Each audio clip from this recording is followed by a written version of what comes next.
When did you start modeling? I never really had like per se a modeling career. I guess I just look at your like, you know. When I was 19, I got some bonds matured, and I called my bank account one day to see if I could buy a soda on campus, and there was $10,000 in there. Okay. I was like, call my mom, like the bank made a huge mistake. What should we do with this money? Because we got to get it out right now. Yeah. And she's like, no, that's actually yours. And I was like, I'm getting a boob job. Like that was the first thing I thought of. Okay, like, yeah. I'm getting a boob job right now. So I scheduled a boob job, and then shortly thereafter, I started doing like car shows. Okay. I did an ESPN bikini contest. How did you get linked? Because I've seen that before, like boat shows, car shows. Is that through an agency typically where you're just with somebody, or you get contacted more like? I got like a random email from some guy who lived in his parents' basement, and it was like New Jersey Bikini Team, it was called. Okay. And we would just go to these different events. I mean, one time I got to work for like Orange County Choppers. I did get like big gigs, doing it. I did get to see things, but I knew nothing about cars. Nothing. Okay. Well, I mean, you're not supposed to be a spokesperson for the car, though, right? Like, you're not supposed to say what all the features are and everything. You're just there to get people to. So then that experience was pretty good then for the most part, or was it not very great. Good? Okay, and that's what got me my very first like adult magazine spread, like D Cup or. Yeah, had contacted. Jen, one of those. Jen, one of those. Yeah, had contacted the manager I had, of the New Jersey Bikini Team, and he actually came with me on the shoot. Okay, and he was like, "Watch those fingers, like not to do any spreads. Don't let them make you do anything you don't want to do." Yeah, and then from there, I did all their magazines. Okay. So you started there, then you got into the adult modeling. And how, like, were you comfortable when you started doing like more nudity and stuff like that? Was it fine? I was already a stripper. Okay, so you were already in that. Okay, I was, all right. I was in the arena already. Yeah. You were already comfortable with it. Okay. I wasn't a nude stripper or anything. Just topless. No, not even topless. Really? Okay. In New like Jersey, go-go dancing. Okay. Go-go dancing. Thank you. All right.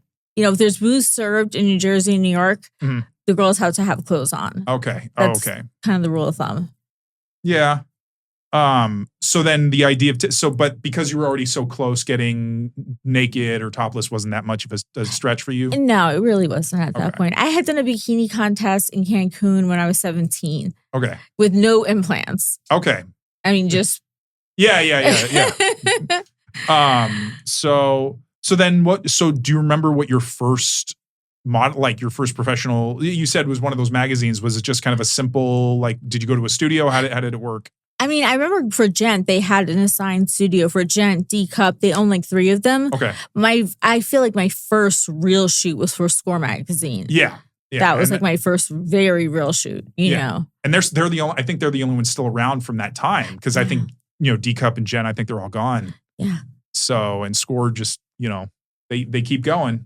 Well, they changed their whole format. They like I used to go to this building with like bedrooms from the 70s, and they put us in like these cheesy skits. They changed everything. They, Score did? Yeah, Score did. Because I heard they knocked down the whole building. Yeah, I heard they don't have their big studio anymore. Yeah, their big studio, like, and all the cheesy costumes and everything. And yeah. But they shot my first boy-girl scene. Yeah, I remember. And I also know that you did, there was another, I think her name was Alexia Moore. Yes. That you worked with a few times. Yeah, that you worked with a couple of times. She didn't model as much as you did. I think she did a couple, or at least at that time. I just remember you did a couple of shoots with her, at least 1 or 2 with Score. She wasn't as willing to do certain, yeah, to go a little further.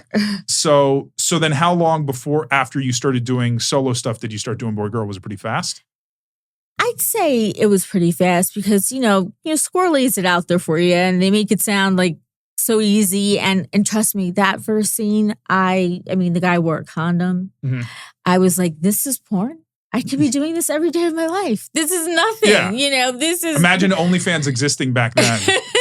I'm like, this is a cakewalk. I'm like, this is craziness. Yeah. And then once people in LA like find out that there's like new fish in the water, you start getting like people reaching out to you. Earl Miller reached out to me from Penthouse, and I remember a gentleman in like Cincinnati put me on his website. Oh, okay. And I did not have any knowledge of this. So an agency in LA at the time, LA Direct was one of the big ones. Yeah. So they took care of it for me. Okay. And then I ended up signing with them. Okay.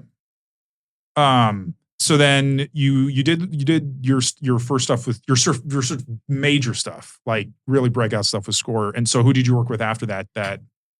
Naughty America. Okay. Yeah. So and that was back in what, like 2006? So they were still pretty new? They were very new. Very new. So like My Friend's Hot Mom and like all that cute stuff, the dirty teacher. My first sex teacher or something like that. This is my clitoris. Right. I still remember all those terrible scenes. Well, like that's the thing is, so how did you feel doing script? Was it just kind of awkward? You're like, can we just get to the sex part instead of the acting part? I mean, or did you have fun with the acting role too? No, we had fun with it sometimes because it wasn't a strict script. It was more improv. Okay. You know, like so you could work on it. Right. It wasn't like, you have to say this, you have to say that. No, it was, here's the idea and go with it. Okay. And any like. Were you already in that MILF category back then? Already. Which I think is mainly just because of the boobs. Because for some reason, huge boobs gets, especially enhanced ones, gets put to older women, or like the idea of a MILF. Right. More so because, I mean, I've talked to people that were still in like their late 20s and getting MILF roles. If you don't have that nip, I tell girls, keep those nipples as long as you possibly can. Ride that college girl wave as long as you can, because I went in as a MILF. Yeah. That was all I was getting cast. That's all I got cast for. And my agent said, do you want to be somebody or you just want to make money? And I was like, I just want to make money. Yeah. I was like, I don't really care. So I got set up with everything, And so... And then how long was that period that you did those professional scenes? Because there was a thing, because I don't know if you've retired from that kind of stuff or if you just really scaled it back. I shot straight for 2 years. Okay. And year 2, they told me, you're not a newbie anymore. So giddy up. And, and back then they were allowed to slap and hit in like every scene. I was getting the shit kicked out of me. It was just rough. Damn. And one guy it was just a blowjob scene. And the one guy hit my face so hard, I fell. Oh, jeez. And, he's like, I was on set yesterday with someone so-and-so. It was much rougher and I'm sorry. Like, dude, you put every ounce of you in that slap, I keeled right over.